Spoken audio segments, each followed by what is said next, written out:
para nosotros, em, como creyentes en la Biblia, como palabra de Dios, por supuesto que vamos a ser cuestionados en el debate público. Hoy uno de los temas fundamentales en lo que se llama el mundo posmoderno, porque se supone que pasamos de la modernidad a la posmodernidad y la modernidad era esa época en que la razón era capaz de explicar todo el universo, el hombre, la sociedad y la historia.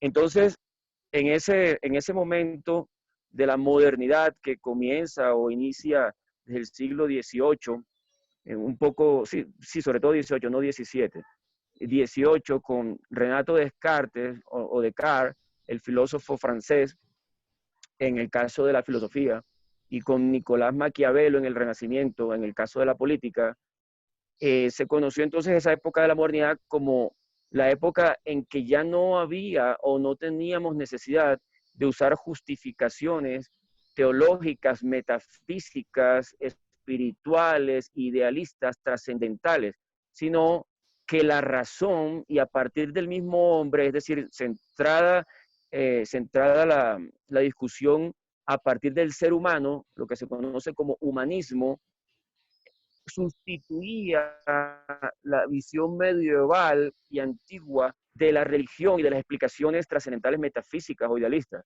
Eso es lo que pues se había planteado filosóficamente.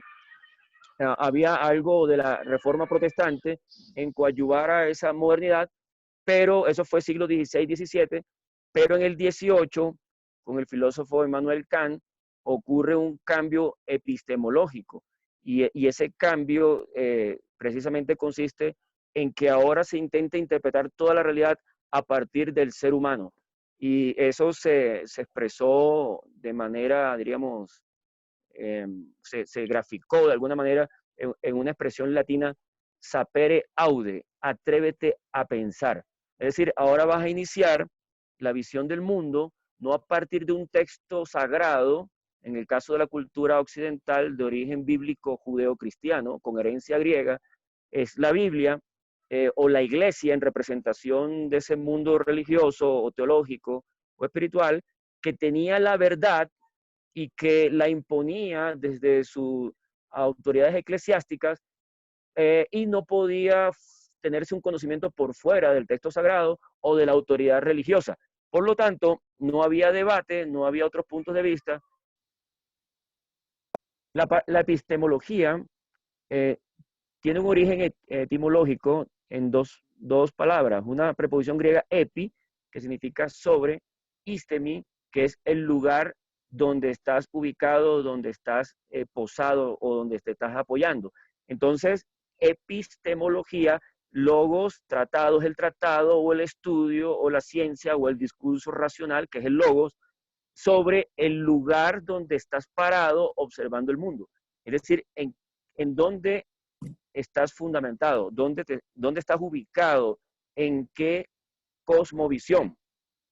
Por eso es fundamentos epistemológicos de la cosmovisión judeocristiana. En este caso, nosotros estamos parados, precisamente estamos parados en la Biblia como fundamento.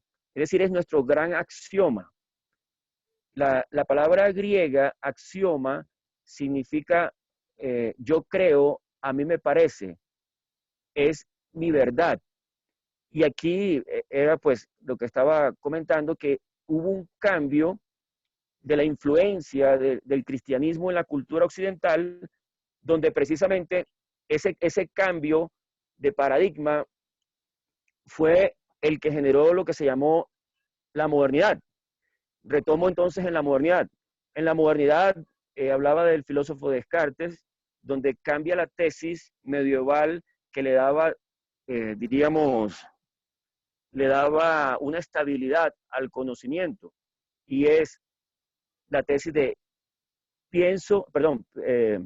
la tesis de Dios existe.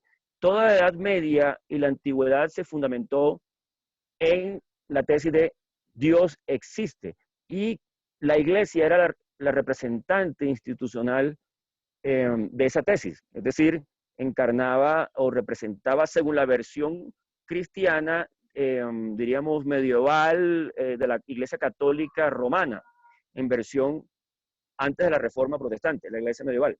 Entonces, por supuesto que ahí hay muchos pensadores, es una gran síntesis lo que estoy tratando de hacer, y no vamos a entrar en todos esos detalles, sino solamente pasar por la parte de la teoría del conocimiento o de la epistemología o de la filosofía del conocimiento. Entonces, mire que hay un cambio de Dios existe era la tesis fundante, era una verdad incuestionable, y la iglesia como fuente de verdad y del conocimiento. En todos los campos, la iglesia interpretaba y le daba estabilidad a la sociedad. Era una visión estática también de la historia, casi que estaba congelada en el tiempo, porque la verdad, pues, tiene como una presentación estática, no cambia, por eso se llama verdad. Así, en ese sentido, ese Dios existe fue desde el Renacimiento que inicia el humanismo. Hay un aspecto del inicio, no solamente del humanismo en el sentido estético, donde ahora se centra más, no tanto la pintura y el arte, en la representación de la divinidad o de las escenas sagradas del texto bíblico, María, Jesús, José, en fin. Ya ahora se cambia a pintar las montañas, las personas son más humanas. Podíamos observar en esos cuadros renacentistas, hay un cambio en el contenido, porque se va pasando de Dios hacia el hombre. Y entonces, brincando o saltando un poco más adelante, del Renacimiento, siglo XV, por allí, pasamos por la Reforma Protestante, que refuerza en algún sentido la importancia de la naturaleza, y entonces de allí comienza un proceso de lo que se conoce como secularización. Es decir, y eso es lo que se ha llamado el mundo moderno. La secularización quiere decir que ya es una sociedad que no está regida por un ente eclesiástico, sino que comienza a regirse por el hombre. El hombre es el centro, la naturaleza, y ya no todo está centrado en el aspecto trascendental, metafísico, religioso y espiritual. Es decir, era como superar la época de la fe en un sentido y pasar ahora a la época de la racionalidad en otro sentido.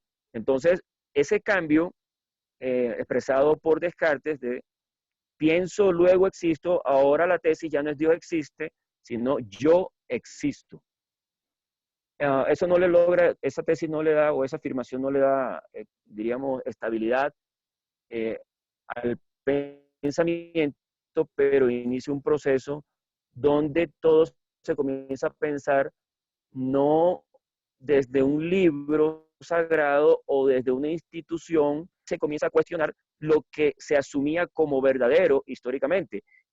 Aquí es donde toma relevancia entonces en la modernidad la epistemología, porque si usted nota, Descartes es el primero que escribe su libro Discurso sobre el método.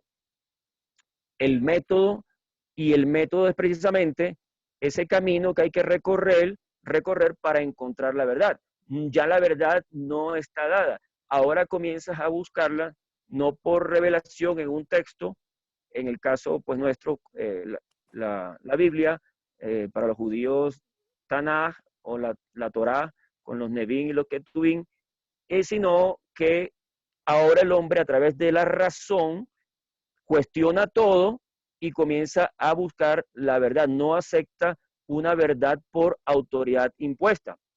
Allí comienza una tensión en la historia de la cultura occidental.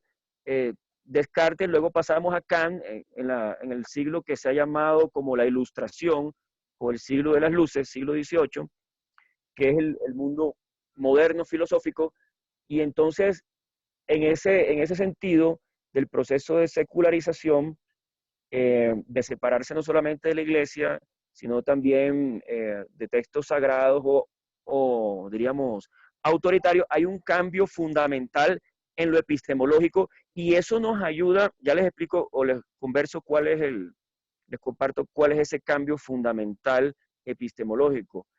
El, el, el, el tema del conocimiento se vuelve central. Ya aquí se nos obliga entonces en el mundo moderno, como creyentes, como hombres de fe, que creemos en la Biblia como la palabra de Dios, se comienza entonces a pedirnos en el mundo moderno cuál es el lugar de las creencias nuestras. Es decir, hay que comenzar a justificar, porque desde Kant ocurre una gran, diríamos, una gran división entre la fe y la razón. Entendiendo por fe, esta es una gran característica epistemológica del mundo moderno. Hoy estamos en el mundo posmoderno, ya llegaremos, si Dios lo permite, hasta allá.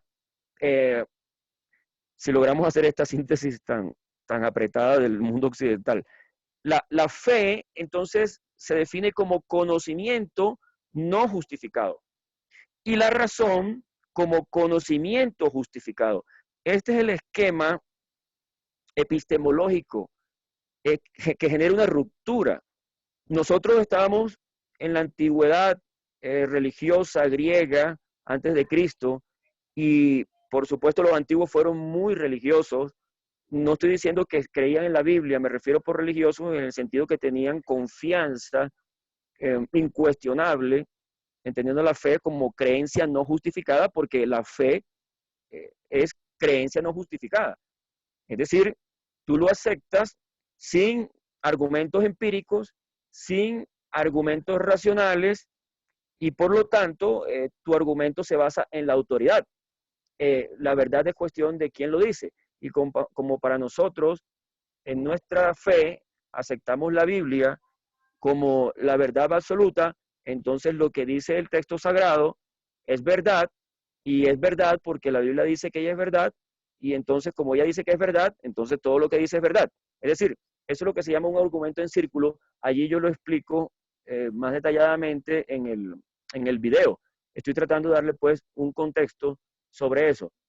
Si nosotros analizamos las tres proposiciones que podemos compararlas, la posición respecto a la Biblia, la posición respecto al racionalismo, la posición respecto al empirismo, vamos a notar que las tres se fundamentan en la fe.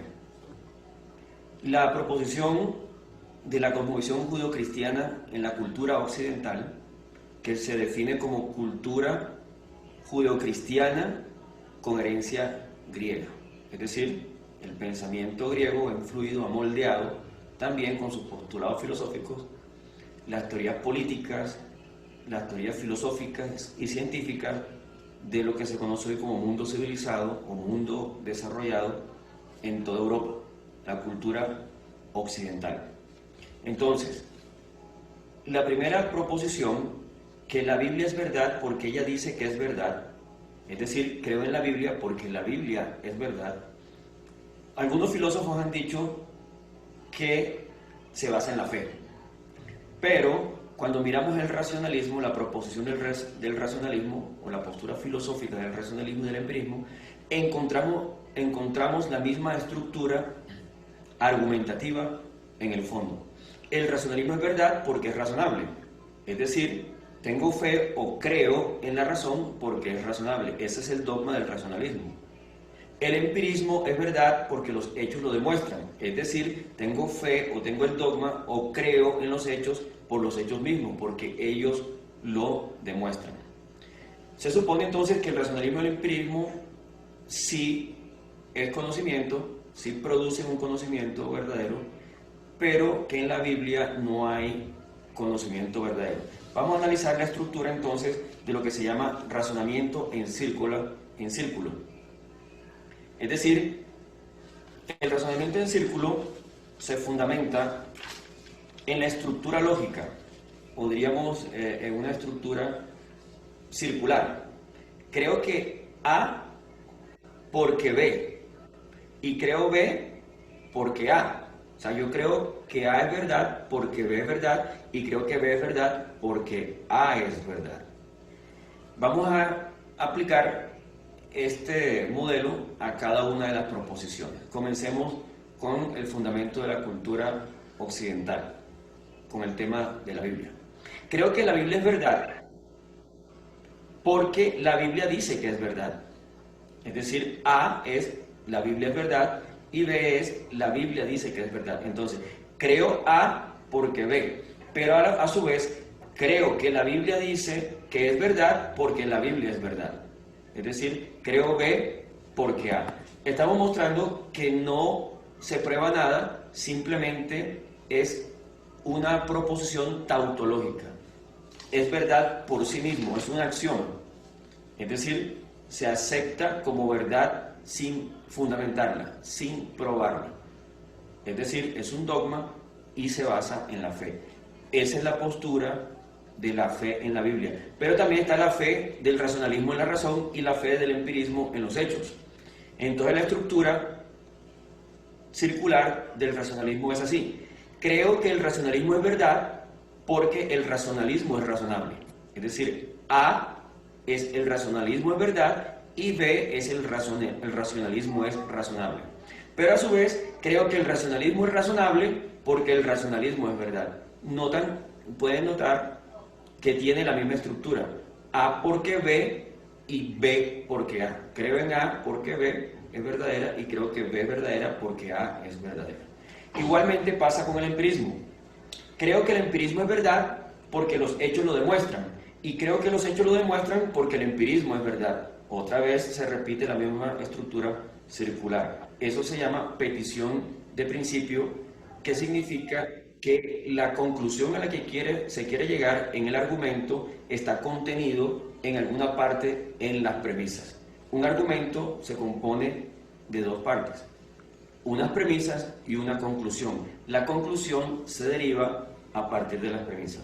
Entonces aquí estamos viendo que tanto en la postura del racionalismo como en el empirismo, como en el argumento de la cosmovisión judeocristiana, todas estas posturas se basan en la fe porque son proposiciones tautológicas, es decir, son axiomáticas y de ninguna manera, ninguna de ellas está por encima como si fuese un conocimiento y la de la cosmovisión judeocristiana no fuese un conocimiento.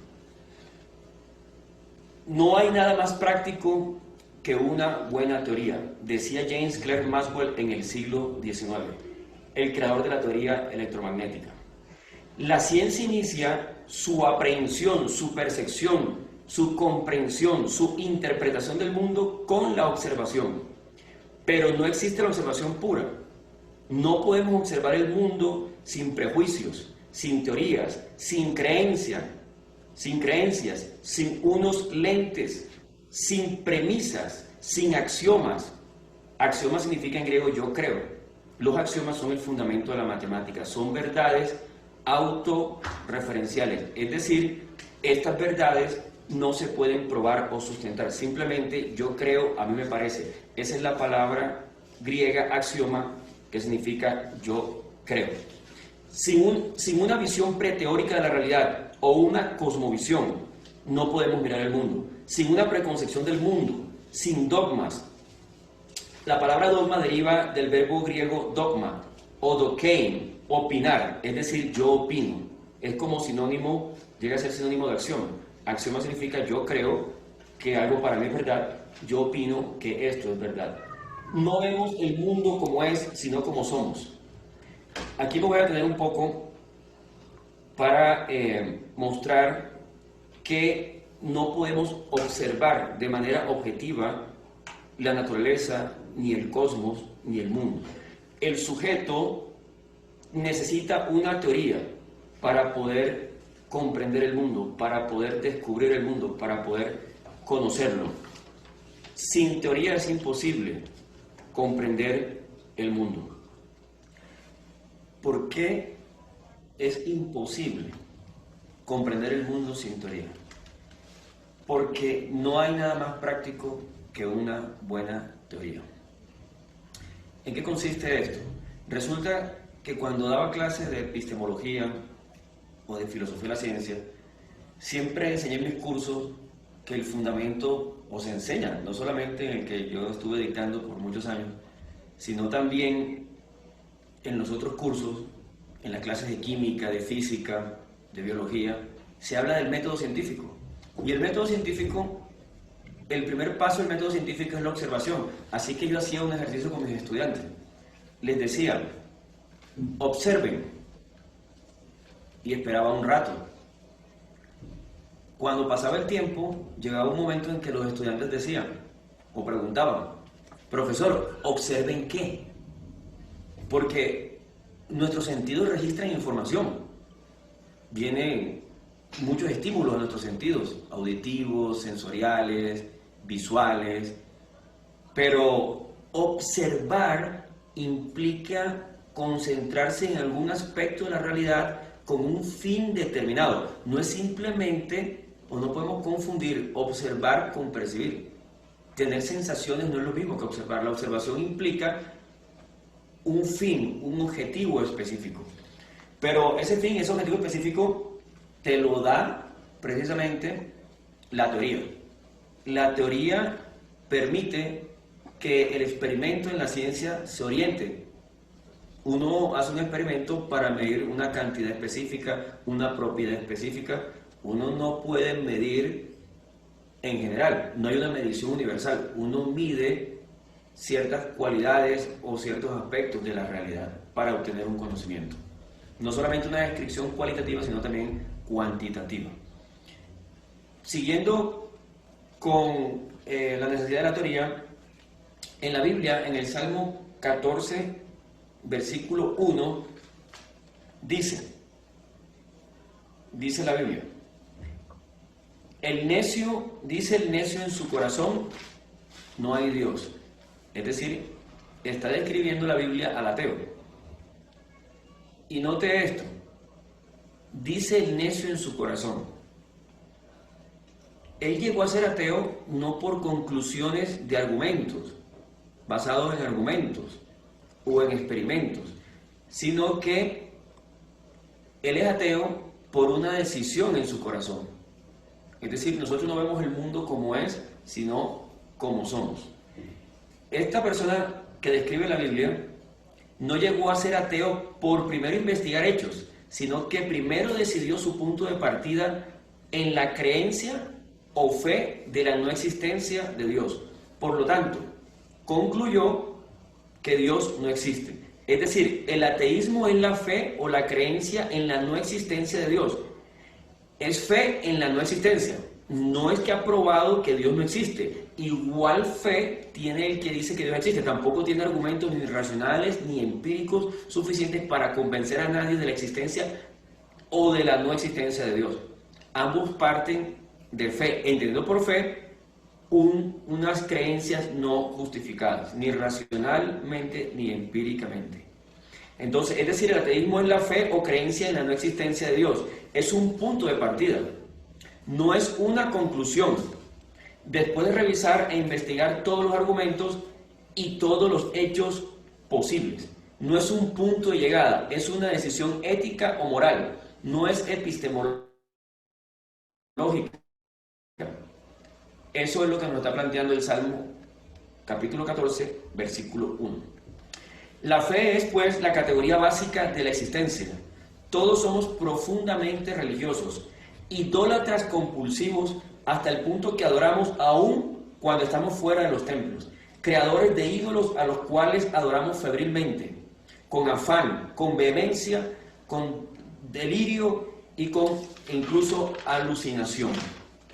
Entonces, está claro que la fe es la categoría básica de la existencia. Y obviamente nuestro conocimiento humano es limitado. El conocimiento humano es limitado porque es una interpretación de nuestros sentidos, una interpretación limitada a la información que nos pueden proveer nuestros sentidos. Hay animales que perciben ciertos sonidos, ciertas frecuencias que nosotros no percibimos. El que no podamos percibir esas frecuencias no quiere decir que no existen, o que no podamos percibir ciertos colores o ciertas combinaciones de colores. Así que hay una observación muy limitada, una percepción limitada por parte del hombre como sujeto cognoscente. Por esto es necesario que aprendamos a navegar en un océano de incertidumbres a través de pequeñas islas de certezas. Todos somos profundamente ignorantes, solo que ignoramos cosas distintas. Fe en que el universo es racional, que nuestros sentidos nos ponen en contacto con la realidad, que está más allá de nosotros, que el conocimiento es posible, fe en que el conocimiento es posible, fe en que el universo es racional, fe en que nuestros sentidos nos ponen en contacto con esa realidad que está allá afuera de nuestros sentidos, es un postulado en el cual descansa todo el pensamiento. Ya lo decía en el siglo I a.C. el comediógrafo romano Plauto. Sabemos como si viésemos en la niebla. Note que dice como si viésemos en la niebla. ¿Cómo ve en la niebla? Uno ve más o menos, no ve claramente, no logra captar la realidad que está interpuesta, el objeto que está interpuesto entre la niebla y el sujeto que está observando. Pero eso también lo dijo el apóstol Pablo en el siglo I después de Cristo, exactamente el 54 después de Cristo, en su epístola a los Corintios, en la epístola de 1 Corintios capítulo 13 versículo 12, y dice: ahora vemos por espejo, oscuramente, ahora conocemos en parte. Note que el texto bíblico del Nuevo Testamento dice que vemos por espejo. El espejo de esa época no son los espejos de esta época, donde uno se ve nítidamente. Eran espejos borrosos, donde la imagen se deformaba. Eso corresponde a la niebla que menciona Plauto, usando esa palabra. Están hablando de lo mismo. Entonces, también cita el apóstol Pablo diciendo: conozco en parte, es decir, islas de certeza. Tenemos un conocimiento limitado.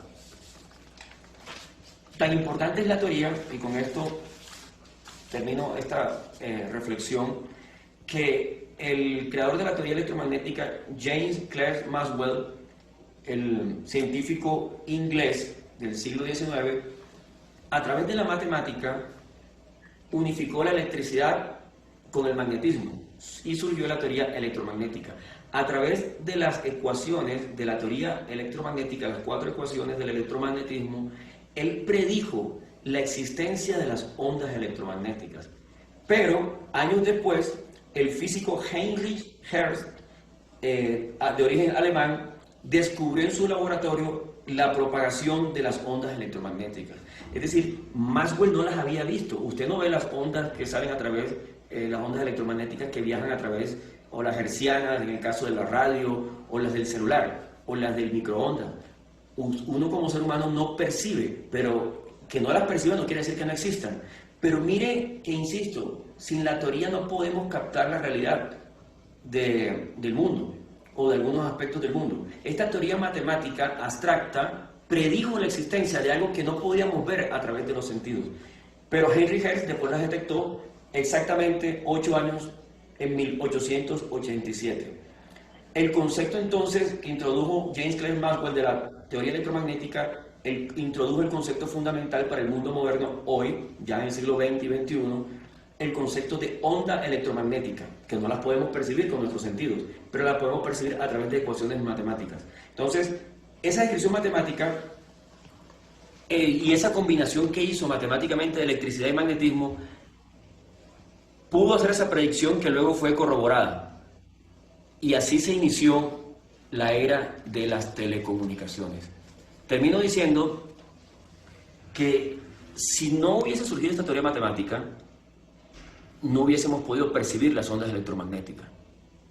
Pero termino con un ejemplo del reloj. Si usted le dice a una persona que diga qué horas tiene, es porque primero tiene la teoría para poder leer la hora. De lo contrario, él va a ver unas manecillas que dan vueltas, pero no sabe qué significan y qué está midiendo exactamente. Si uno no le enseña al niño a leer la hora en el reloj con el minutero, con el segundero y con el horario, si no le damos primero la teoría, no podrá ver la hora. Aunque esté allí, no podrá entender qué función cumple el reloj. Por eso es importante la teoría para poder percibir la realidad. Si nosotros analizamos Senador Becker. Bien. Ok. Sí, estuvo bien, profesor Pablo.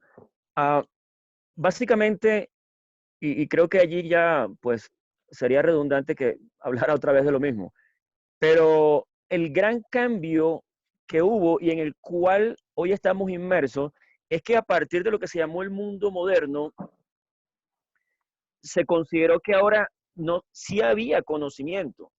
Antes no había conocimiento.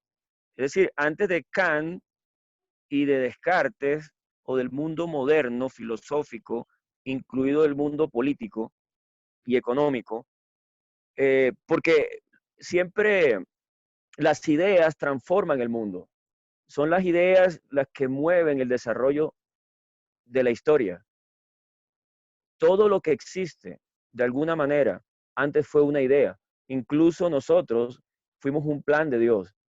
Nosotros eh, existimos porque Él tenía un plan eterno y ese plan luego lo ejecutó. Incluso Génesis capítulo 1, versículo 1, que es el fundamento de la cultura occidental. El marxismo, y en este caso Marx, que fue de origen judío, de ascendencia de familia con rabinos y también convertido sus padres de manera así sea nominal a la fe protestante luterana, eh, entendió como un hombre brillante, intelectual que fue, aunque no compartamos sus tesis, eso no le quita lo brillante ni lo profundo, entendió Marx perfectamente que lo que fundamentaba todo el pensamiento occidental, todas las instituciones, la economía, el Estado, etcétera, se basaba en dos cosas sencillas, pero que nadie había desentrañado hasta ese momento, cuando él escribe su obra El Capital. Y miren hoy dónde nos tienen las ideas en Colombia, entre ideas de origen marxista, que es un judío, y entre Adam Smith, economía de mercado, capitalismo o socialismo, en el caso de Marx, socialismo o comunismo, y en el caso eh, de, de, de, nosotros, diríamos, libre mercado, la otra postura, también de otro judío, otro de origen judío, Adam Smith. Eh, y encontró que la tesis fundamental de la cultura occidental es, en el principio creó Dios los cielos y la tierra. ¿Qué significa ese pasaje? ¿Qué tiene que ver con que antes todos fueron ideas? Que lo que se ve, lo enseña la palabra de Dios, lo enseña, lo que se ve fue hecho de lo que no se veía. Hoy todo lo que existe, la luz eléctrica, el bombillo, fue copiado del modelo de lo que Dios creó. ¿Qué creó Dios? Las grandes lumbreras.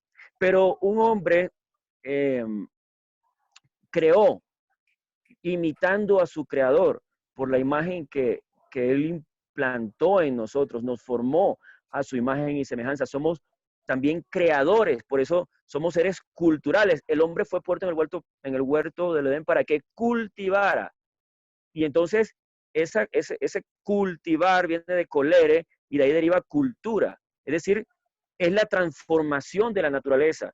Y esa transformación de la naturaleza que genera el mundo económico es porque hay ideas que transforman la materia y la vuelven un producto o un servicio para los demás humanos. Entonces, la Biblia nos enseña que, perdón, en el caso este de la luz fue Thomas Alva Edison.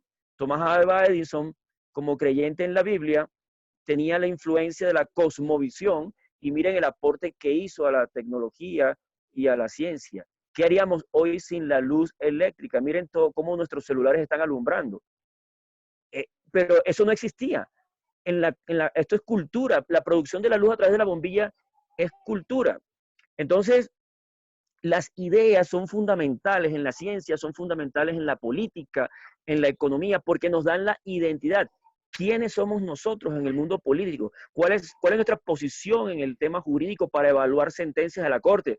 O si un día somos magistrados, ¿cómo vamos a fallar una sentencia? ¿Cómo vamos a interpretar la Constitución y las leyes? Entonces, en ese sentido, es importante ver que las ideas preceden a la acción. Nuestras creencias son previas para poder actuar en cualquier campo. Entonces, antes se decía que había oscurantismo, porque eran argumentos de autoridad, y que en el mundo moderno ya hay ciencia. Se llamó la ilustración o el iluminismo. O sea, aquí estaba la luz y en la antigüedad estaba la oscuridad. Aquí hay conocimiento en el mundo moderno. Antes había dogmas, creencias o había fe, pero no había conocimiento. Y precisamente lo que mostré en ese video, de manera apretada esa síntesis, es que no es cierto, no hubo tal cambio del oscurantismo a la ilustración, y que ahora sí hay conocimiento y antes no había conocimiento. No, todos nos fundamentamos en la fe. Lo que hubo fue un cambio de fe. Pasamos del cambio de la fe en la Biblia como palabra de Dios en la Reforma Protestante del siglo XVI y XVII, pasamos a sustituir en la cultura occidental la Biblia por la razón. En ese sentido, el nuevo Dios de la ilustración, es decir, el ídolo que sustituía al Dios vivo y verdadero revelado en la Biblia como palabra de Dios, es la razón. Y lo que hemos visto es un gran desfile en la historia de la humanidad de ese gran vacío que, que pasó después de la Reforma Protestante. Cuando sacamos a Dios de la sociedad, ese absoluto, y en este caso Dios representado en su palabra, porque así como Jesucristo es Dios hecho hombre, la Biblia es Dios hecho libro, para ponerlo de manera gráfica. Entonces, al sacar la autoridad de la palabra de Dios en la cultura occidental, quedó un vacío, no que lo sacamos de que se acabó la Biblia permanece, la palabra de Dios es para siempre y es eterna y nos trasciende. Pero, es decir, desatenderla a ella en todos los sectores de la sociedad fue lo que generó precisamente que otros absolutos ídolos ocuparon ese lugar. Por eso yo dije, nosotros somos idólatras compulsivos. Nosotros no estamos adorando cuando estamos en el templo, nosotros podemos adorar cualquier criatura. El hombre cuando no adora a Dios, adora a cualquier criatura, pero adora a sí mismo, a la sociedad, a la familia, a lo político, la ciencia, y siempre buscamos un sustituto para cambiar a Dios o a los líderes o a los hombres, correcto. La idolatría es el impulso primario porque Dios hizo al hombre para adorarlo a Él. Y cuando nos apartamos de Él, entonces caemos en la idolatría y seguimos adorando porque fuimos creados para adorar. Entonces cambiamos el objeto de nuestra adoración. Y en este caso, por eso el racionalismo, la palabra ismo, note que cristianismo, los ismos, es elevar a un nivel absoluto. El cristianismo es adorar absolutamente a Cristo. Y eso es correcto. Pero cuando Cristo no es adorado como el Mesías, como Dios encarnado, entonces adoramos a la razón, a la experiencia, a la tradición, a la intuición, las ideologías, los partidos políticos, no sé, la ciencia, etcétera. Entonces, siempre existe ese riesgo por efectos del pecado en el ser humano. Ahora bien, mire, sí, señor. Pablo, quería dar una acotación al respecto de lo que estamos hablando acerca de por que favor, ya está en la imagen. El punto de partida de todos es su fe, y cualquiera que ésta sea, pero sigue siendo fe. Miramos eso en la manera práctica. Cuando nosotros miramos hoy cómo está la nación, podemos ir en retrospectiva y precisamente a la época de la Edad Media. En la Edad Media hubo gran avance en la música, en la arquitectura, y todo el tema estaba centrado en torno a Dios. Las iglesias y la arquitectura de las iglesias fueron construidas para darle la dimensión de majestuosidad a nuestro Dios y nosotros sentirnos pequeños, guardar esa proporción. Es decir, el espíritu de la Biblia, del quién era Dios, qué era Dios y cómo se reflejaba la humanidad, estaba reflejándose en todas y cada una de las esferas de la sociedad. Pintura, escultura, arquitectura, inclusive en muchos aspectos en la parte política. Ni hablar después en la época de la Reforma, donde también hubo esas consecuencias. Nosotros miramos que una vez se retira Dios de la sociedad, mira hoy el ejemplo de la música en abstracto y sencillo. Hoy, ¿qué tipo de música se está produciendo y lo que se producía en esa época como música? Hay un escrito anónimo que habla acerca de una precisión que hacía Beethoven, Ludwig van Beethoven, el alemán, que era hijo de madre luterana, pero estaba un poco alejado, pero aún esa influencia puso en el hecho de que la música debía hacerse con tanta precisión, con tanta excelencia, porque era como si Dios mismo estuviese hablando a la humanidad. Y mire hoy lo que tenemos. Mire hoy lo que tenemos en la escultura. Estamos en un deconstructivismo, estamos en la parte de pintura, cualquier cosa, sí, cualquier cosa se le llama pintura, cualquier cosa se le llama arte. Y es un ejemplo de cómo nos volvemos cuando nos alejamos de Dios. Obviamente, si hablamos de política, estamos haciendo exactamente lo mismo y cómo se transforma la sociedad.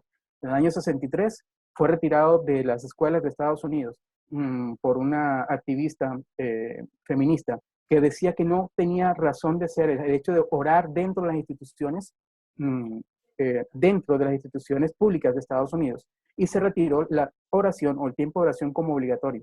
En el año 68 ocurrió algo parecido y se retiró la Biblia.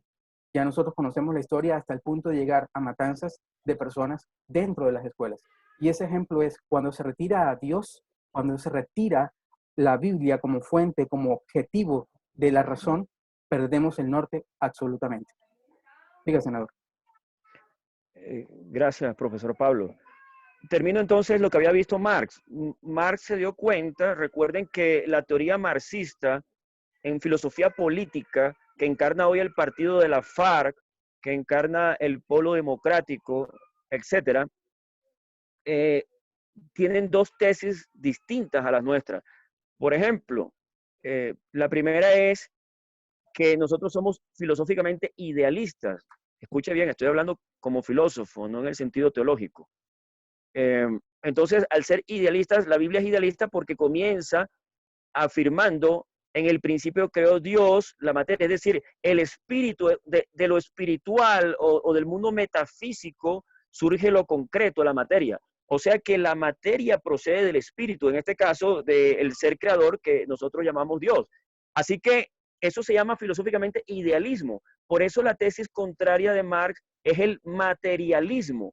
El principio no es la idea que prima en el idealismo, y de la idea o de lo ideal sale la materia, sino que la materia es la única realidad existente y el mundo ideal espiritual no existe. Es la antítesis.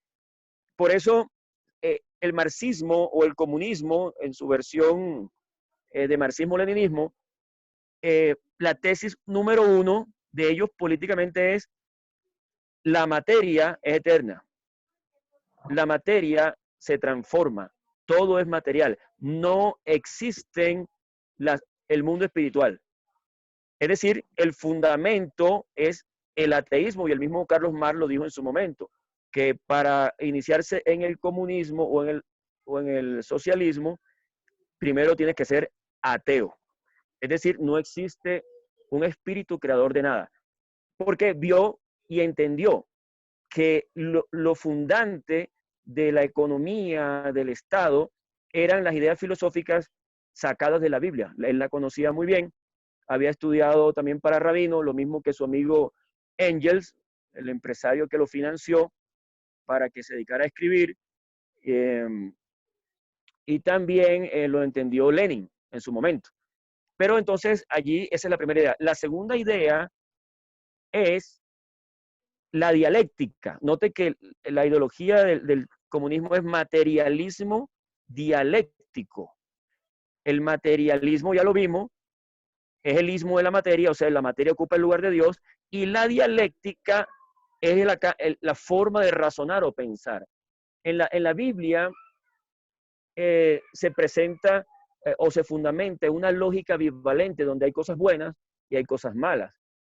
Obviamente había que desmontar eso para poder desmontar la cultura occidental judeocristiana, que generaba o que precisamente a partir de estas dos ideas, el idealismo filosófico y la lógica bivalente, o sea que una cosa no puede ser y no ser al mismo tiempo y en el mismo sentido. La lógica bivalente se fundamenta en el principio lógico del tercio excluso. Toda la palabra de Dios se basa en el tercio excluso. Es decir, una cosa es o no es. Tú eres cristiano o no eres cristiano. O sea, tú eres hijo de Dios o no eres hijo de Dios. Es una lógica bivalente. Apartados de mí, malditos, nunca os conocí. Y aquí los de la derecha vengan benditos de mi Padre. Entonces, la lógica bivalente está implícita y se refleja en todos los argumentos bíblico, el que no es conmigo contra mí es. O sea, cuando uno mira todo esto, pero hay unos detalles más fundamentales y yo logro, pues, o traté, no sé si lo logré, en un artículo que les dejo para que lo puedan, pues, como revisar, porque es un poco técnico,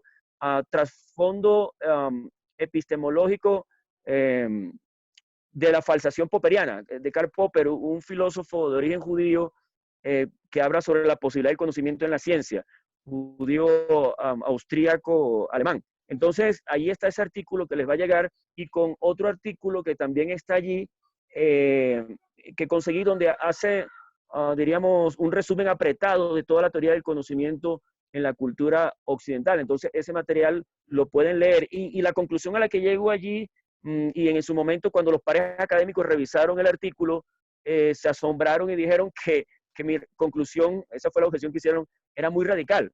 Pues lo que quería probar era precisamente eso, y ellos como filósofos obviamente que no quieren llegar a conclusiones radicales definitivas, por la misma naturaleza de la filosofía, de ponerlo en duda todo. Entonces, en ese sentido, concluyo que no es posible el conocimiento empírico, no es posible el conocimiento racional y no es posible en general la ciencia misma sin fe. Por eso era que casi no me aprueban el artículo, porque no, no compartían la conclusión. Pero como usé los argumentos, ahí está, todo eso lo saqué de la Biblia. Pero si usted lo lee, no cita ningún versículo. Eso es precisamente lo que estoy tratando de comunicar en la charla. El apóstol Pablo, cuando llegó donde los griegos, no les citó a Moisés ni a los profetas. Les citó a Ciliciano Arato, a los poetas griegos, y a Epiménides, cuando le dijo, vosotros cretenses siempre mentirosos. Estaba citando a un filósofo griego. Y también estaba citando a los poetas cuando dice, porque en él vivimos, nos movemos y somos. Entonces, es importante mirar que hoy tenemos un reto en la vida pública cuando damos argumentos en la economía, en la política, y miren lo que está pasando en el caso, y Pablo, me recuerda ahorita terminar la lógica bivalente para explicar algo más. Y en el caso, por ejemplo, de la defensa de la vida, de la bancada pro vida que tenemos en el Congreso de la República. Mire qué fundamental es este tema, porque la discusión es cuándo comienza la vida. Y si de alguna manera, antes de salir del vientre, y cuándo se origina la vida, y si eso que comienza a crecer allí, cuando se une el esperma y el óvulo, ¿es persona o no es persona? Pero mire, la ciencia empírica no puede dar respuesta a eso. Tiene una aproximación, tiene una idea de algunas etapas de la embriología. No hay nada más complejo que la embriología. Nosotros nos basamos en la embriología bíblica cuando dice, y por supuesto no estamos negando la ciencia y sus desarrollos, ni más faltaba. Nosotros no somos oscurantistas ni nada de eso. Usamos celulares, internet, creemos en viajes espaciales, que vamos a sacar este país, lo vamos a volver un país moderno, civilizado, educado, etc. Pero hay que tomar en cuenta la embriología bíblica. Dice, mi embrión vieron tus ojos. Y nosotros partimos de esa premisa. Entonces, cuando tú llegas al debate y citas el Salmo, inmediatamente salta el argumento racional, técnico, científico, y dice el médico, te traen un médico, ya llega un pastor o llega un creyente y dice, mire, es que hay vida desde el momento de la concepción. Entonces te dicen, bueno, ¿y cuál es la razón, el argumento tuyo? Hiciste experimentos, tienes conclusiones empíricas. Entonces, porque estamos en el mundo moderno y entonces la ciencia sustituyó a Dios, es lo que se llama cientificismo. Es el nuevo sustituto o la nueva religión, cientificismo. Es verdad porque la ciencia lo dice y porque la ciencia lo dice es verdad. Note que es el mismo argumento. Es fe en la razón, es fe en la racionalidad humana, es fe en la experiencia, es fe, diríamos los líderes, es fe en la ciencia. Eso es lo que se llama cientificismo, el ismo de la ciencia, que ocupa el vacío dejado por la autoridad eclesiástica o religiosa, y hoy hay una religión distinta que se llama cientificismo. Entonces, cuando uno presenta el argumento bíblico, te lo rechazan en la Corte Constitucional porque no se fundamenta en la ciencia. Pero si usted mira, ahí hay un problema que va a lo jurídico, y es el positivismo jurídico, que también fue afectado en la modernidad. Hoy el debate es un tema de que los que están allá en la Corte Constitucional fueron criados y creados, es decir, formados en este mundo moderno, donde ellos parten de dos tesis distintas. Primero, el materialismo como premisa filosófica de su cosmovisión. Ellos fueron educados así. Incluso nuestros hijos que han ido o van a la universidad, ellos adquieren, absorben la teoría de la evolución. Y cuando absorben la teoría de la evolución y dicen que el Génesis y que los días de la creación son simbólicos y que no son días literales de 24 horas, como lo declara la palabra de Dios, a partir de ese momento se convierten en materialistas porque comienzan a adquirir, a ver la Biblia como simbólica y a no tomarla literalmente. No digo que ya no le creen a lo que dice el texto en sus palabras. Literalmente quiere decir que se interpreta de acuerdo al sentido y al uso lingüístico que hay en las palabras en la Biblia. No quiere decir literalistamente, sino literalmente en el sentido del tipo de literatura que estás leyendo. No es lo mismo poesía que historia. El Génesis no es poesía, no usa palabras simbólicas. Cuando dice Yom en hebreo allí se usa en el sentido de días de 24 horas, por eso el Shabbat dura de una tarde a una mañana y de una mañana a una tarde, o sea, son 24 horas cósmicas. Entonces, cuando estudian la teoría de la evolución le dicen que no, señor, no es así, porque son millones de años y que hay un vacío entre Génesis 1.1 y el 1.2 y allí cabe todo el Big Bang y la teoría de la explosión, etcétera. No voy a entrar en esos detalles en este momento, pero es para decir que ya parten de la visión tanto cristianos como no cristianos y por eso comienzan a aceptar los argumentos de la Corte Constitucional y les parece razonable porque ya les cambiaron en el mundo moderno y en la universidad, le cambiaron los axiomas, los principios que tuvieron en la iglesia. Y como la iglesia no se preparó en algún sentido para recibir gente formada, pues por muchas razones que no vamos a entrar ahora en detalle, de todas maneras comenzamos a perder a nuestros jóvenes. Y entonces hoy nuestros jóvenes piensan como socialistas, como comunistas, como marxistas, como evolucionistas, y como tampoco creen en la lógica bivalente, sino que son relativistas, entonces ahora ya no hay absolutos y terminan confundidos en un mar de subjetividades. Entonces, el Génesis es claro que hay un mundo espiritual, que la materia no es la realidad última, que la materia viene del espíritu que fue creado por Dios y Él domina todo el universo en su soberanía. Entonces, esa primera tesis es fundamental. El positivismo jurídico recoge el materialismo en derecho. Escúchenme bien, mis queridos y apreciados hermanos y también estudiantes y líderes. Miren, esto es clave. ¿Qué es el positivismo jurídico? Parte de la premisa materialista cuando dice que los valores, la axiología no existe.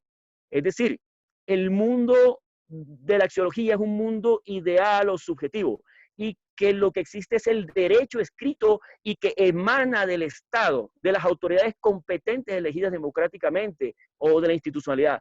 Es decir, el único derecho que existe es lo que está escrito. Por lo tanto, lo que está escrito se puede cambiar, pero no, el objeto del derecho no es la justicia. Es decir, la justicia no es anterior al derecho. Es que el objeto, la ciencia tiene unos objetos de estudio. Esos objetos de estudio, el biólogo no crea la vida. El biólogo presupone y da por sentado que existe la vida. Por lo tanto, como existe la vida, por eso se llama biología, es el estudio, raciocinio, tratado sobre la vida. Pero el científico, el biólogo no crea la vida. El astrónomo no crea las estrellas ni los astros. El geólogo no crea la tierra. Y el abogado no crea el derecho. El objeto del derecho es, perdón, el objeto de la, ¿cómo se dice? El objeto del derecho es la justicia. La justicia. Pero la justicia es un valor. Y como es un valor, entonces es el objeto de estudio del derecho. El derecho que no se ajusta a la justicia es injusto. Y la Biblia misma declara que hay leyes injustas. Pero Para eso tenemos que conocer la justicia y eso es lo que pretende el derecho. Pero como el positivismo jurídico cree en lo material y no existe el mundo axiológico, la justicia no existe. Lo mismo pasa con el concepto de persona. El concepto de persona, en este caso, para darle jurídicamente la categoría de persona, eso lo define desde el punto de vista del positivismo jurídico, en el cual fueron formados nuestros abogados, incluyendo a los cristianos, en la Universidad de Externado, en la Universidad de los Andes, en la Universidad de Antioquia, en las universidades públicas o privadas, ya tienen la cosmovisión materialista. Entonces, han aceptado el positivismo jurídico y por eso aceptan las sentencias también de la Corte. Nosotros tenemos que ser capaces de producir un cambio filosófico de fondo jurídico. En algún momento Mangahuali, cuando nos invitó el doctor Ricardo con él, en ese momento histórico, él era presidente del Fondo Nacional del Ahorro hindú, él dijo que debíamos crear facultades de derecho como lo hizo Abraham Kuyper en Holanda, porque es la única forma que podemos sacar nuestros propios juristas formados, estructurados con nuestra cosmovisión y que ellos lleguen a la corte y entonces si de 9, 5 o 6 son, tienen la cosmovisión judeo-cristiana, las sentencias de la corte van a cambiar porque hubo un cambio en las personas que estaban allí.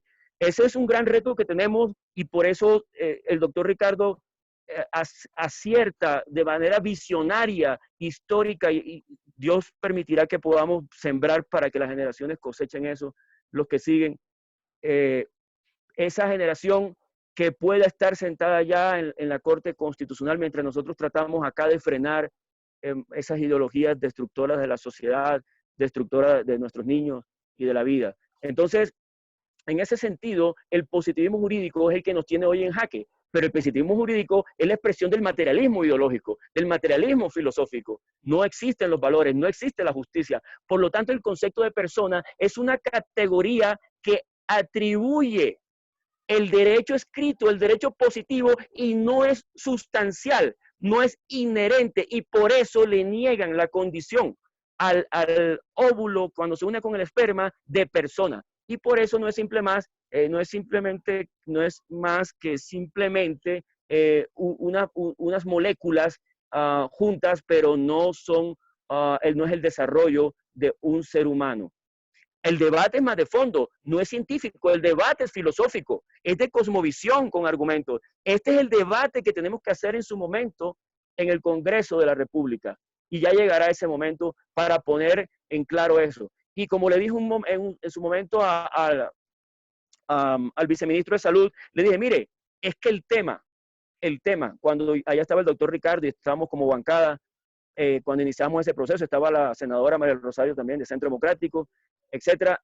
En ese momento, le planteé al viceministro de Salud, le dije, mire, vice, el problema es de civilización occidental. Es que aquí la diferencia entre la barbarie y la civilización, y nosotros somos la civilización judeocristiana occidental, con base bíblica, se funda precisamente en la tesis de que hay un código moral, hay unos mandamientos, hay unos valores que nos hacen civilizados, que ponen freno a la naturaleza humana para que no se desboque hacia la barbarie. Y muy bien, mire, hay un mandamiento, y si a la gente no le gusta el tema de no matar, de no asesinarás, como lo dice el mandamiento dado por el Eterno, de no asesinarás, no matarás, si no nos gusta, listo, pateémoslo, dice viceministro, pateémoslo, deshagámonos ese mandato, pero hay un vacío. Y yo le pregunto, viceministro, si nosotros desechamos el mandamiento de no matar, de no asesinar, ¿con qué lo sustituimos? ¿Con cuál valor? Dígame. Ese es el problema que tenemos. Lo mismo pasa con la corrupción. Si yo digo no robar es no robar, no quitarle a otro lo que es de él, es la validación de la propiedad privada. Ok, la esencia de la ley anticorrupción es no robar, es un valor. Entonces rechacemos la ley anticorrupción y digamos, robarás, un nuevo valor.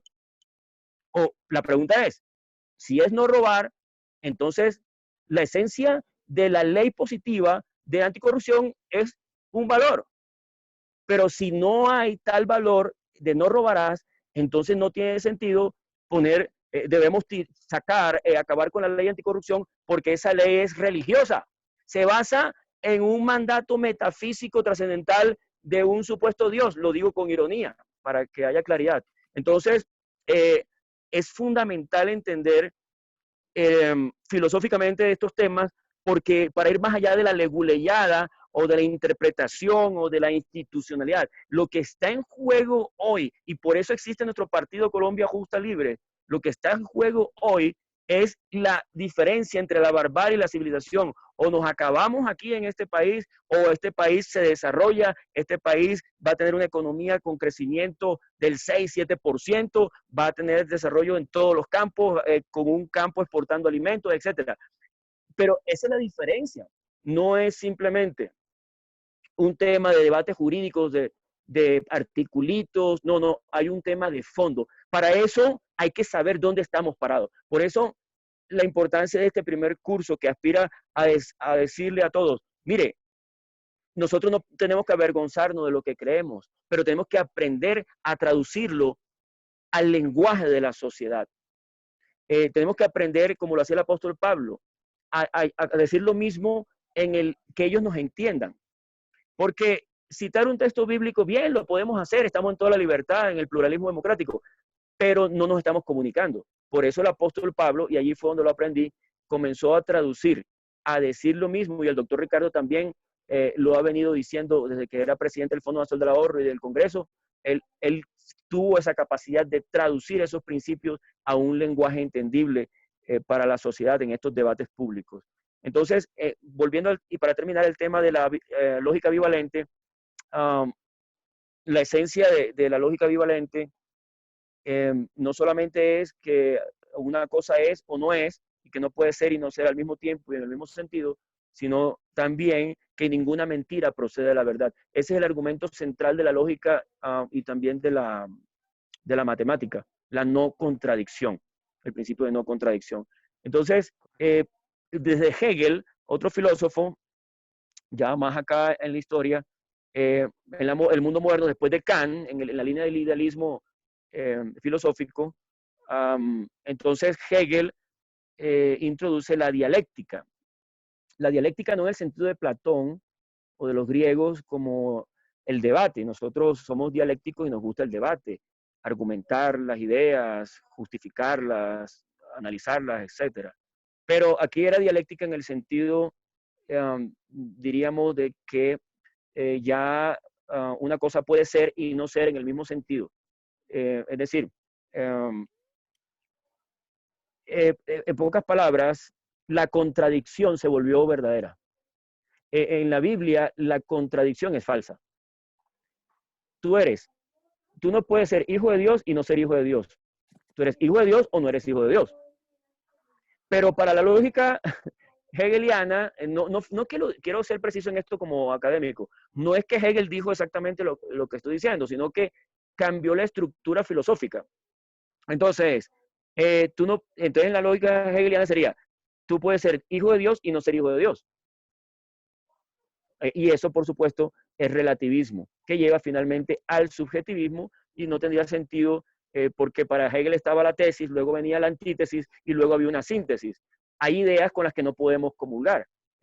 Por eso para el marxismo, la combinación de todas las formas de lucha para llegar al poder o para sustituir el Estado burgués por el Estado proletario, se puede justificar cualquier acción.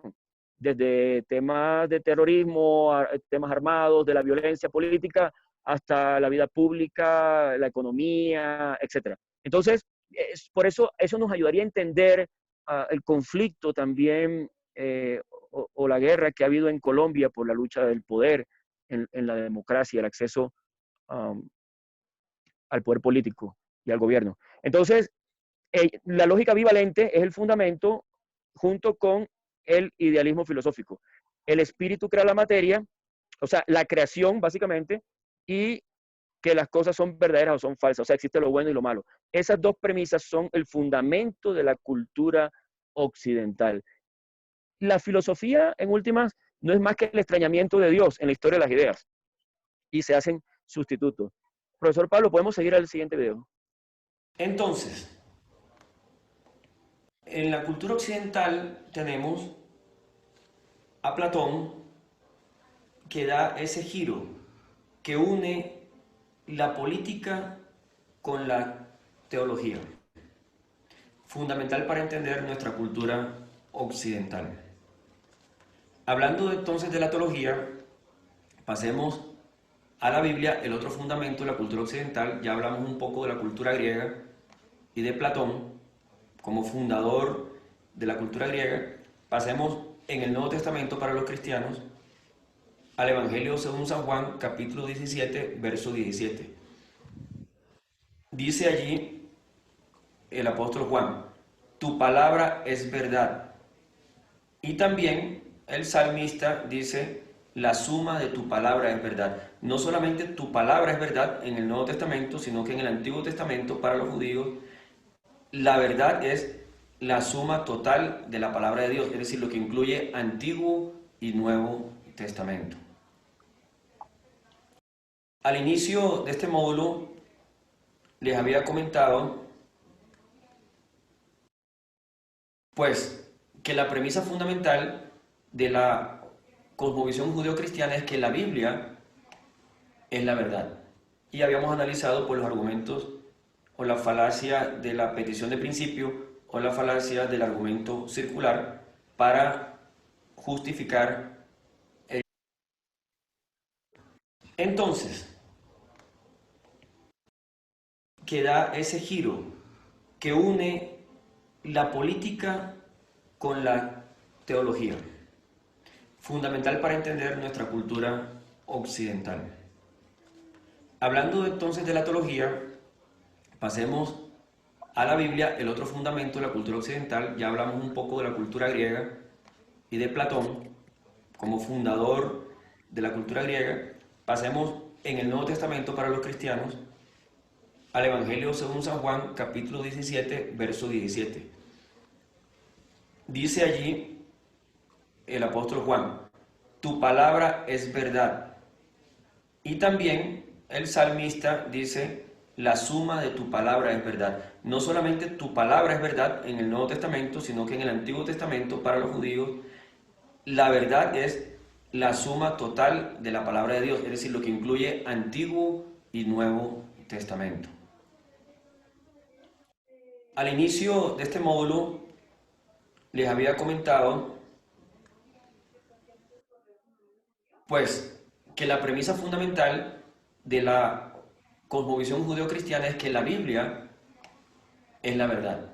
Y habíamos analizado por los argumentos o la falacia de la petición de principio o la falacia del argumento circular para justificar el conocimiento, que finalmente no se justifica el conocimiento, sino que la fe es la categoría básica de nuestra comprensión del mundo. Aquí vamos a detenernos en tu palabra es verdad. Lo primero que hay que notar es que el apóstol Juan, el Nuevo Testamento, no está hablando de verdadero. Lo verdadero es lo que ha pasado por el filtro de la verdad.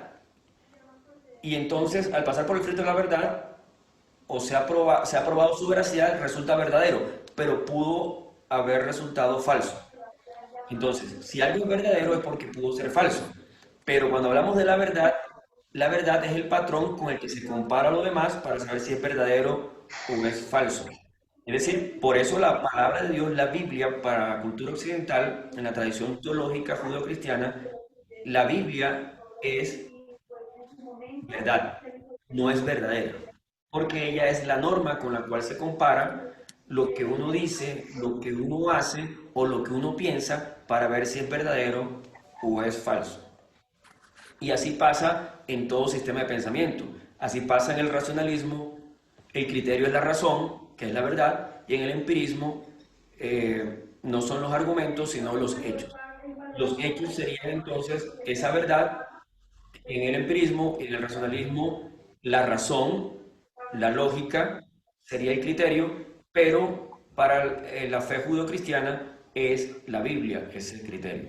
Y que esos criterios se aceptan simplemente por fe, como ya hemos hemos visto y hemos comentado a lo largo de este módulo inicial. No dice que es verdadera porque ella es la norma o ella es el criterio. Quiero hacer énfasis también que cuando uno va a tener el conocimiento de la naturaleza, uno tiene que medir la naturaleza. Y la medición es fundamental en la ciencia. ¿Qué es medir? Medir es comparar una cosa con otra tomada como patrón. Ese patrón, si tú quisieras, por ejemplo, medir esta carpeta, podemos medirla. Para poder tener un conocimiento del área de esta carpeta, yo tendría que multiplicar cuánto mide este lado por este lado y así sabría cuánto, según la unidad que tengamos, cuánta área hay aquí para tener una información sobre esta carpeta. Pero resulta que debo medir esto, entonces necesito un patrón para compararlo. Supongamos que este es el patrón, me lo acabo de inventar. Este se llama el Edgar. Entonces, como medir es comparar una cosa con otra tomada como patrón, entonces voy a proceder a compararla. Esto mide un Edgar y medio. Mide Edgar y medio. Y aquí mide un Edgar, dos Edgar, un cuarto. Entonces, esto mide Edgar y medio y aquí mide Edgar un cuarto. Cuando multiplicamos estos dos, podemos tener información sobre el área de esta carpeta. Esto para decirles que en este caso, este patrón es la norma y esto fue comparado. Igual pasa con ciertos conceptos. La norma es la luz, no la oscuridad. ¿Cómo se define la oscuridad? Como ausencia de luz. ¿Cómo se define el mal? Como la ausencia del bien. ¿Cómo se define la enfermedad? La ausencia de salud. Tan es así que la norma es tan importante, el patrón para comparar, que es la forma de obtener el conocimiento. Mire nomás que en medicina, usted no ve primero patología, sino que usted primero estudia fisiología. La fisiología es el estudio del normal funcionamiento o el funcionamiento normal del organismo. Usted tiene que estudiar cómo funciona normalmente, regularmente el organismo, y luego que usted conoce la norma, puede saber que hay una patología, que el azúcar debe estar en tanto en un organismo normal, que el oxígeno que se va a respirar, que se recibe, es una cifra X, y que si no estás respirando esa cantidad en cierta edad, pues entonces hay una patología en los alvéolos. Eso es importante saberlo porque la norma se requiere para poder saber cuándo no está funcionando bien o cuando algo no es verdadero, sino que es falso. Cuando no se ajusta, si lo que se compara a la norma se ajusta a la norma, entonces es verdadero. Si no se ajusta a la norma, entonces es falso. Por eso, en la Biblia, en el Nuevo Testamento dice, en Juan 17:17, tu palabra es verdad. O sea, la Biblia para la cosmovisión judeo-cristiana es la norma. Eso quiere decir que nuestro pensamiento sobre el hombre, sobre la política, sobre la economía, sobre la filosofía, sobre el derecho, sobre la justicia, sobre todos los temas, es decir, sobre todo el universo de lo que existe, nuestra opinión debe ser elaborada a partir de lo que dice la Biblia sobre esos temas que queremos conocer o sobre los que queremos organizar nuestra posición política, jurídica, filosófica o económica. Es importante entender que como la Biblia es la norma, entonces habrá que comparar si el pensamiento que tenemos actualmente de economía, de política, de derecho, de relaciones internacionales, sobre la guerra, sobre las relaciones, diríamos, sobre la ciencia, sobre las relaciones humanas, sobre la familia, sobre las personas, sobre los discapacitados. ¿Qué dice la Biblia sobre todos esos temas? ¿O qué principios hay que se pueden aplicar para poder tener una interpretación a partir de nuestra cosmovisión. Así es que el apóstol Pablo, en Romanos capítulo 12, verso del 1 al 2, nos da ese mandato. Dice: así que, hermanos, os ruego por las misericordias de Dios que presentéis vuestros cuerpos en sacrificio vivo, santo, agradable a Dios, que es vuestro culto racional. Noten que es un culto racional. Allí se habla de nous.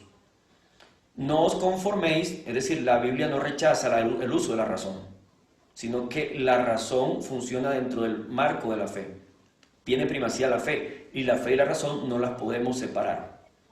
Si las separamos, surge el racionalismo, negando la fe, o surge el empirismo, negando también la fe. Están unidas, son las dos caras de la misma moneda, teniendo prioridad la fe.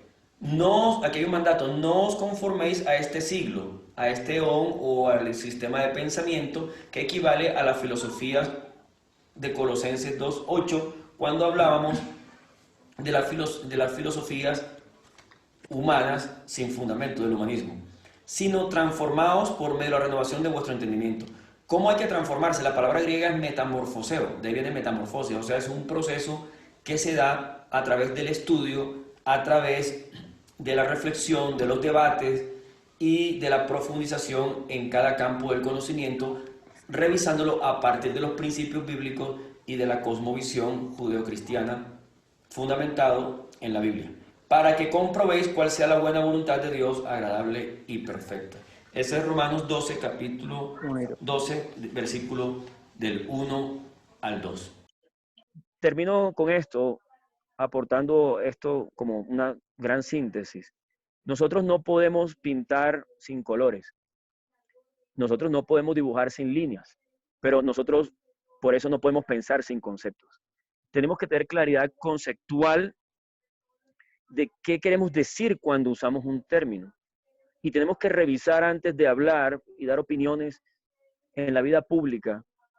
Pues yo sé que la inmediatez de la política, que todo es ya y hay que responder, pero uno siempre tiene que ser responsable de lo que dice en público, y mucho más como senador, o si Dios permite que estemos en la presidencia desde allá con el doctor Ricardo, pues obviamente tenemos que tener cuidado de tener claridad conceptual, no ser ambiguos, saber qué queremos para ser efectivos en la transformación, porque el objetivo de un partido de llegar al poder es ajustar la realidad a su ideología, o por lo menos gobernarla temporalmente con base, ajustar que esa realidad se acerque más a ese ideal que nosotros consideramos debe ser el mejor ordenamiento u organización para la sociedad en todos los campos, en lo jurídico, lo político, lo económico, lo social, etc. Entonces, es importante tener claridad conceptual en nuestro partido. Bueno, profesor Pablo, pues tiene usted la palabra para la última parte del video. Ya vimos que la Biblia dice que es verdad. Ella es verdad. La suma de tu palabra es verdad. Tu palabra es verdad. Juan 17:17. Por lo tanto, ese pasaje junto con el de Romanos, donde nos hace un llamamiento a los que tenemos una fe judía o que creemos en el Mesías, como los cristianos, en cualquiera de sus versiones bíblicas. Entonces hay un llamamiento a tener una mente cristiana. ¿Qué significa una mente cristiana, una mentalidad bíblica o una cosmovisión bíblica? Significa que no es una mente dedicada a temas específicamente religiosos. Cuando uno habla de mente cristiana o una mente bíblica, se puede pensar que solamente hablará de temas teológicos, espirituales, del más allá. No, se refiere a una mente que piensa bíblicamente, es decir, desde una perspectiva teocéntrica, cristiana, acerca de los temas que se pueden considerar más seculares: economía, política, derecho, ciencia, astronomía, física, biología, etc. No se trata de la mente de un cristiano esquizoide que adopta la mentalidad cristiana y la abandona automáticamente cuando el tema de conversación cambia de la Biblia al periódico. El teólogo alemán Karl Barth, de principios del siglo XX, decía que nosotros debemos leer la Biblia, tener la Biblia en una mano y el periódico en la otra. Es decir, no separar a la Biblia como un texto para el más allá, para el mundo trascendente, pero que no tiene nada que decir sobre el mundo presente, el mundo actual. Es decir, que la Biblia es un libro religioso para los templos, pero no para hablar de los temas de la sociedad. Una mente cristiana entonces rompe esa esquizofrenia, ese dualismo entre el pensamiento bíblico y la sociedad.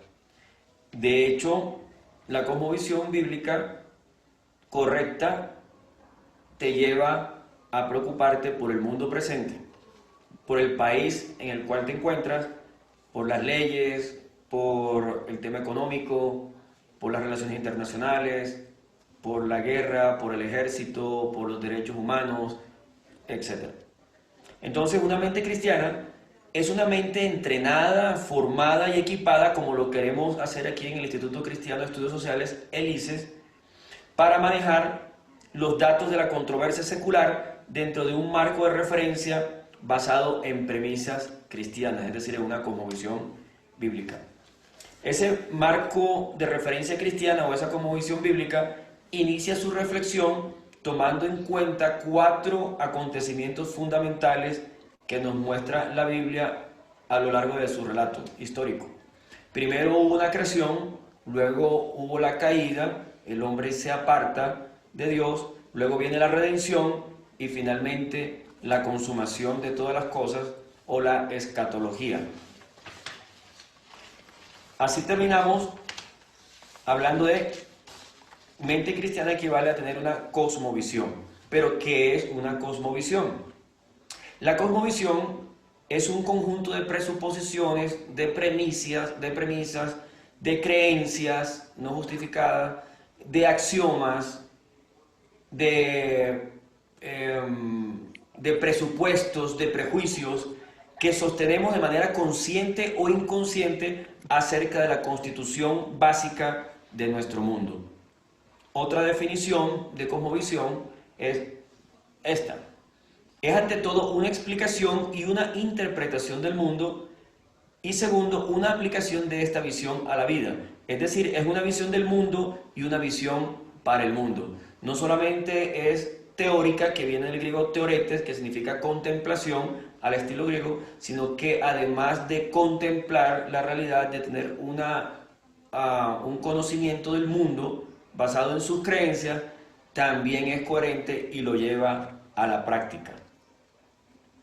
También se puede definir como un modelo del mundo que guía a sus adherentes en el mundo. Es importante que no simplemente es teórico, quiero hacer énfasis, sino que esa cosmovisión te lleva a actuar para la transformación de la realidad o de tu realidad en cualquier parte de donde te encuentres en el planeta o el país donde te encuentres.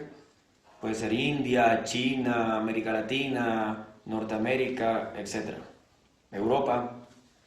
Así que a partir de la cosmovisión bíblica construimos entonces la filosofía cristiana o la filosofía bíblica. ¿Qué es la filosofía cristiana? Es la filosofía que utiliza pautas bíblicas para estudiar temas extrabíblicos relacionados con la cultura, las ciencias, las humanidades y el arte. La Biblia nos provee las presuposiciones fundamentales, es decir, la cosmovisión, para orientarnos. ¿Cuál es el orden entonces para construir la cosmovisión cristiana? Ya vimos los fundamentos epistemológicos, la categoría básica del conocimiento es la fe, tenemos un axioma fundamental, una premisa fundamental que es la Biblia, que nos da todas esas premisas. Todas esas premisas, todos esos axiomas ese conjunto de creencias que están en la Biblia constituyen lo que se llama la cosmovisión. ¿Y qué es la cosmovisión? Es el primer momento en la construcción de nuestra teoría política. Es decir, por eso este primer módulo lo he denominado Fundamentos Epistemológicos de la Cosmovisión Judeo-Cristiana. La cosmovisión entonces es la visión preteórica de la totalidad de la realidad. El segundo momento es el paradigma filosófico, que es la visión teórica de la totalidad de la realidad. Es decir, que a partir de la Biblia, que es nuestra cosmovisión, pasamos a un segundo momento filosófico donde ya salimos del tema teológico, tenemos las premisas, los presupuestos, las creencias y comenzamos a pensar sobre el mundo que nos rodea, sobre el hombre, sobre la naturaleza y sobre la sociedad y todos los temas que tienen que ver con lo político, lo económico, lo jurídico. Ya cuando pasamos a teorizar sobre específicamente, por ejemplo, sobre la ciencia, sobre el derecho, sobre la física, sobre la química, la biología, sobre la antropología, sobre la lingüística, sobre la cultura, ya estamos pasando a la disciplina académica, que es el tercer momento, que es la visión teórica de aspectos particulares de la realidad. Así pues, concluimos este primer módulo de fundamentos epistemológicos de la cosmovisión judeocristiana. ¿Qué podemos resumir?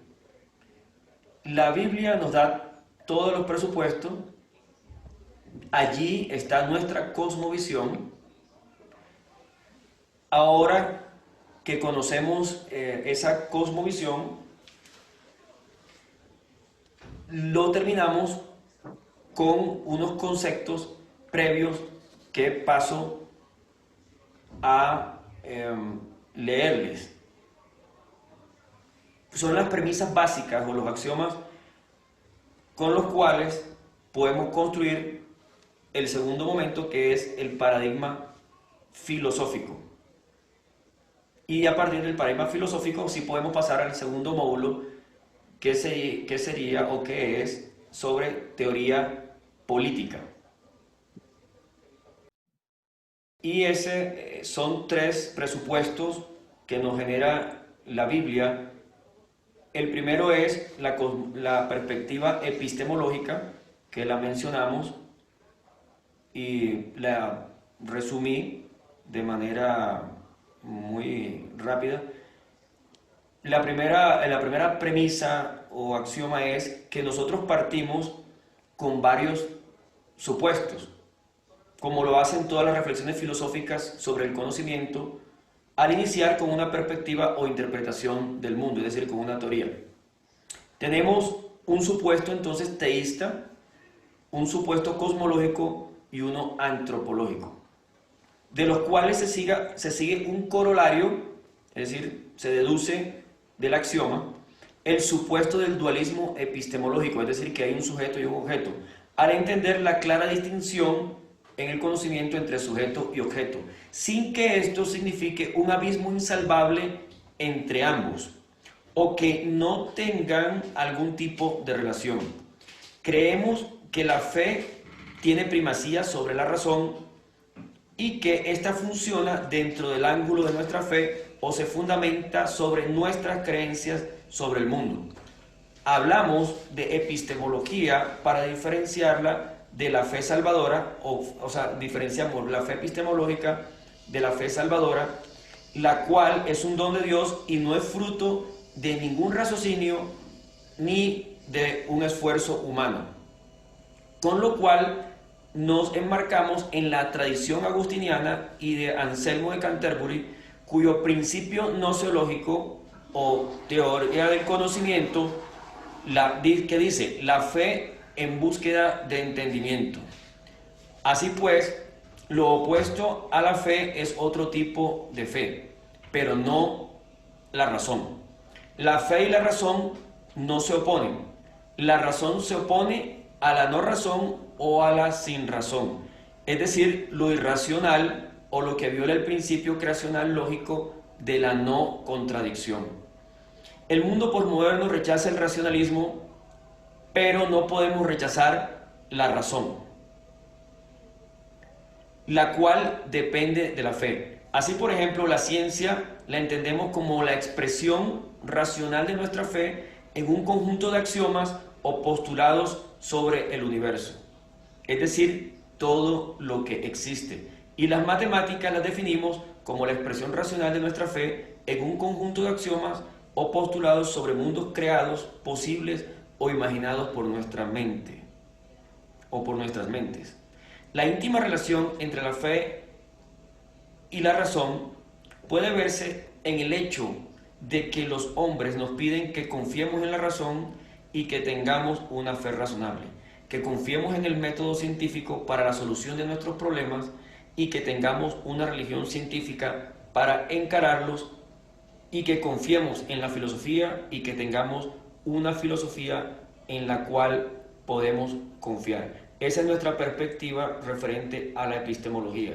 Referente al tema teísta o a Dios, nosotros tenemos como axioma que Dios existe como el creador del universo, de la materia, del espacio y del tiempo y de sus leyes, las cuales Él sustenta, manteniendo de esta forma su existencia espacio-temporal y gobierna su creación a través de ella, con el derecho soberano a suspender sus leyes si así Él lo desea. Es decir, todo lo creado está sujeto a sus leyes, pero Él no está sujeto a nada ni a nadie. Y la perspectiva del hombre o la perspectiva antropológica, nuestro tercer axioma en nuestra cosmovisión bíblica, es que el hombre fue creado por Dios, tal cual lo relata el libro del Génesis en la Biblia, interpretándolo de una manera literal, no como poesía ni de manera alegórica. Esta visión del hombre es incompatible con la teoría general de la evolución orgánica, la cual rechazamos tajantemente. Así pues, el hombre fue creado para adorar a Dios y vivir en comunión con su Creador. Pero el hombre, bajo su responsabilidad, desobedeció la ley de Dios y entró en rebelión contra su dueño, todo lo cual afectó no solamente al hombre y a la creación, sino su relación con Dios, con los otros hombres y con la creación. A partir de esta perspectiva es que interpretamos la grandeza y la miseria del hombre, la cual se refleja en todas sus producciones culturales y educativas. Al hombre lo caracterizamos como un ser profunda y esencialmente religioso, lo cual lo orienta siempre hacia la trascendencia y a lo suprahistórico en todo lo que hace, distinguiéndose así de los animales con los cuales no tiene solución de continuidad ni cuantitativa ni cualitativa. Hasta aquí las tres perspectivas nuestras para construir la parte teórica o el paradigma filosófico o la visión teórica de la totalidad de la realidad. Terminamos entonces este primer módulo, este primer curso, con estos tres axiomas, con estas tres premisas, con estos tres prejuicios, con estas tres creencias referente, o estas tres declaraciones referente a lo epistemológico, a lo teísta y a lo antropológico, es decir, nuestro concepto de Dios, nuestro concepto del hombre y nuestro concepto bíblico de el conocimiento.